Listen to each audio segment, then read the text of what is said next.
Hi there, welcome to the Kenny Veach M-Cave mystery. Once again, there is a new article that has been posted by a certain media group which has been known to do post in the past.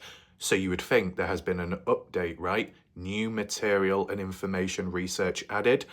Well, we'll find out because I'm going to be analysing and reading it today. So welcome to those that are currently here. If you are interested in previous coverage of the Kenny Veach case, hard-hitting, dark, interesting, unexplainable events, top right corner of the screen where the I symbol is, click up there and you'll get the full playlist. Without further ado, let's look into this new article. The title reads, YouTuber vanished without a trace after discovering mysterious vibrating cave near Area 51. By now, you will be familiar with the keywords, reference points, what most media outlets do. Always got to use Area 51, even though it's nowhere near Area 51, realistically. Talking about a cave or some discovery which has vibrations, but no mention of the letter M. And that's a key characteristic and a memorable reference within this whole case. As Kenny said, shaped like an M cave. I'm surprised it's not mentioned here. Nevertheless, a little subheading below, Kenny Veach told of his plans to go on a 3-day hiking expedition into the Nevada desert, but never returned. Well, yeah, about that. I believe, well, in terms of the conversation in the past, and I guess with what Sharon Pilgrim, ex-girlfriend, had said when relaying things about, it was an overnight stay, an overnight hike. So that's like 1 to 2 days, right, if you're camping out there. 3-day hike. I don't remember it being worded quite like that, but, you know, language can change with time. Just wanted to acknowledge that. This article is by Joe Yates, and it was published at 14:12, the 1st of December 2024. So that's yesterday. Very recent. In bold, a decade ago, avid hiker and YouTuber Kenny Veach went on what would be his last expedition into the Nevada desert to revisit a cave near Area 51 that he had seen just once before. Yeah, about that. First of all, the cave is not near Area 51, because if it was, then likely you would have no access to that location whatsoever, and you would have gates, wouldn't you? Such as the entranceways. But the other thing to highlight, as it states here, that Kenny saw once before. How well do we know that, though? Okay, Kenny has described on a previous hike he was out there, he came across a cave. But what Kenny Veach also mentioned in his recorded hike footage, he has been there a total of 4 times. Now, he doesn't say the number 4 in his hike, but whilst he's talking about his hike whilst recording, that's 1. He says a time before that, that'll be another. And then a time before that. And then his final hike, which is 4. That's how it was worded in his video. I mean, to put it better, word for word roughly, Kenny said, I've been out here hiking 2 other times before this one. So that'll be a total of 3 hikes. And then his 4th and final one after, which wasn't recorded. So on which of those hikes did Kenny first come across the M cave? Was it on his first hike or his second hike? His 3rd hike was his recorded one, as you see uploaded to YouTube in October, and the November hike just not recorded, supposedly. It's interesting, isn't it? Because what else could Kenny Veach have come across at the time? We might do a separate video about that, standalone one. I think it's very important to do so. Down here, in a video posted to his channel just weeks before, a Las Vegas resident explained how the entrance to his mysterious cave, to this cave, was shaped like the letter M, and how he had felt and heard vibrations coming from it. Can you hear vibrations? Yeah, but I don't remember Kenny Veach saying he could hear them. It's just that he felt the vibrations.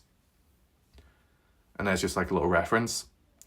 The experienced hiker had trekked through the Nevada desert dozens of times before. In fact, speaking in a vlog he uploaded to YouTube, he spoke candidly about this and what he had come across. Sweet dream. Okay. See, this is the thing. If Kenny truly has hiked out in the Nevada desert dozens of times, his recollection of memory of what's what, names of mountains, locations was a little bit skewed and a bit all over the place, and it doesn't quite add up there. He's supposed to be an experienced hiker, but how he presented himself in the video seemed somewhat amateur.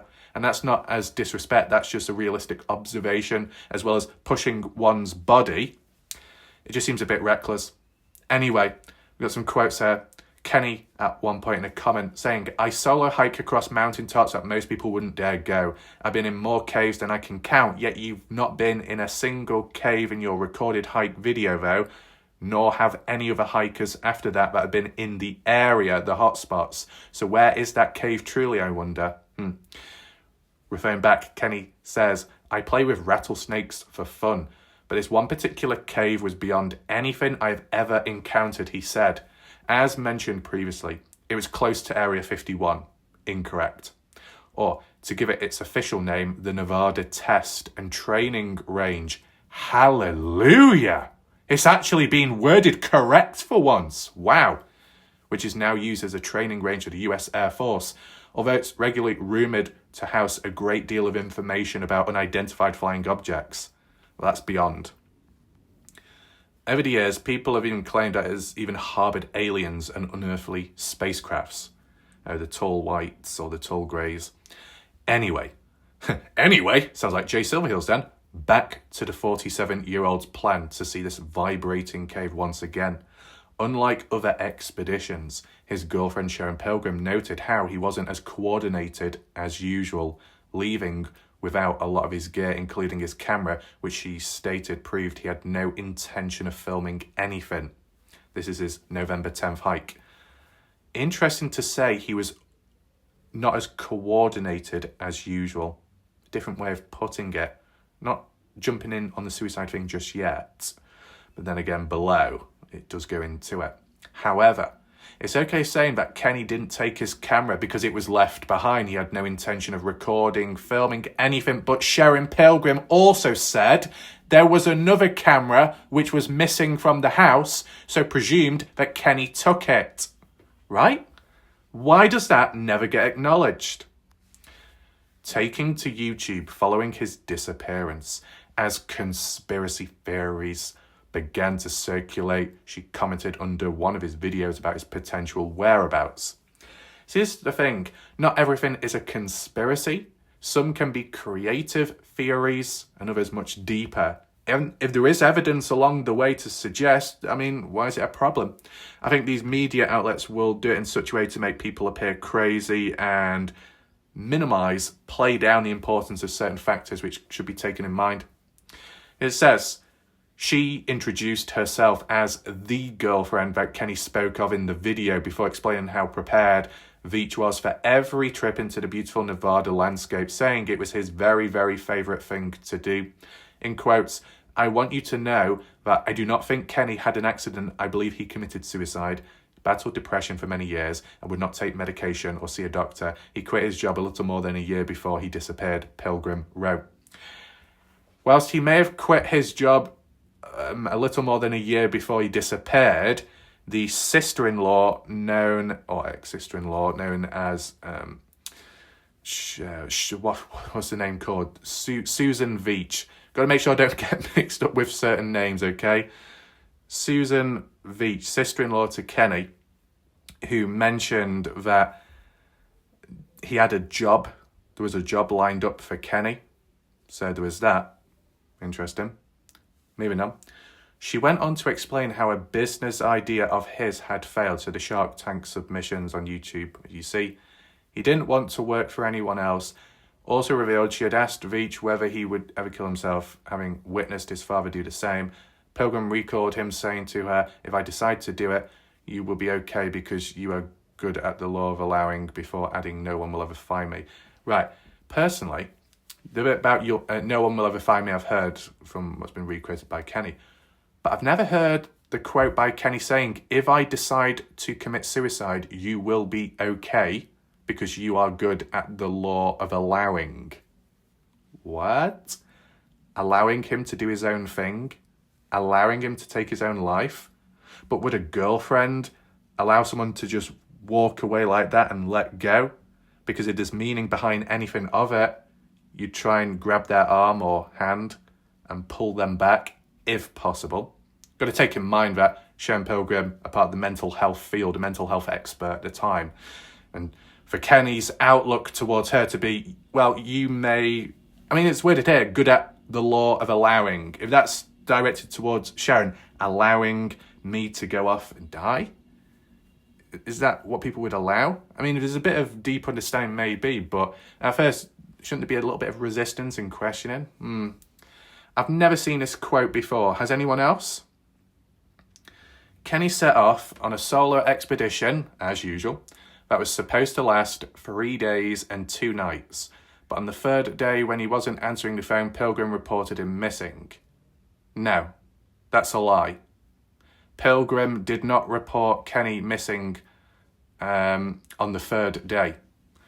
Sharon Pilgrim reported Kenny Veach missing 7 to 8 days later. There is proof and evidence on my channel. This is ridiculous. What I will do is possibly get a screenshot just as a counterpoint reference, and we'll get to that sometime. In quotes, over 30 search and rescue team members searched 3 different times on foot. 1 helicopter flyover was done and there was no trace of Kenny or any of his camping things, she explained. They found his car in the area I told them it would be. They did find his cell phone by the mineshaft in the video. Mineshaft was only a 4-hour hike from his car, one way, I'm guessing. Now, although it doesn't mention it here, which is obviously very disappointing, the phone was found on the 22nd of November. Moving on. In quotes, it is my feeling he left it behind so that he could not be tracked from the GPS in it. He also did not take his video camera with him on his solo hike. It was left in his home, so he had no intention of filming anything. And topics, aliens, Area 51, conspiracy theories, Las Vegas, YouTube. That's typical. Right, let me give you my final thoughts. I would say it was the same wash, rinse, repeat. Again, the type of script, the wording, the language, with the exception of some additional quotes which I may have not seen or remembered before. You can let me know your thoughts down below as to what you think. I do these videos to look at the latest articles just to see if anything has been missed out or anything new added. Any credit never seems to be. And that doesn't just apply to me, it applies to anybody else within this case, and especially the other hikers that have gone out searching. They don't seem to be acknowledged enough, which is stupid. The media outlets, they've done articles before in the past, they're doing it again, but they've not really improved or done any more research, so I don't understand what's the point. I mean, yeah, the anniversary of Kenny Veach, that was in November. That's already gone, 10-year anniversary. To do it in December by these people, I don't know why exactly. It still helps with spreading the word, getting the name out there so more people come on in. And then if people do the research, then they might come across my videos and others along the way.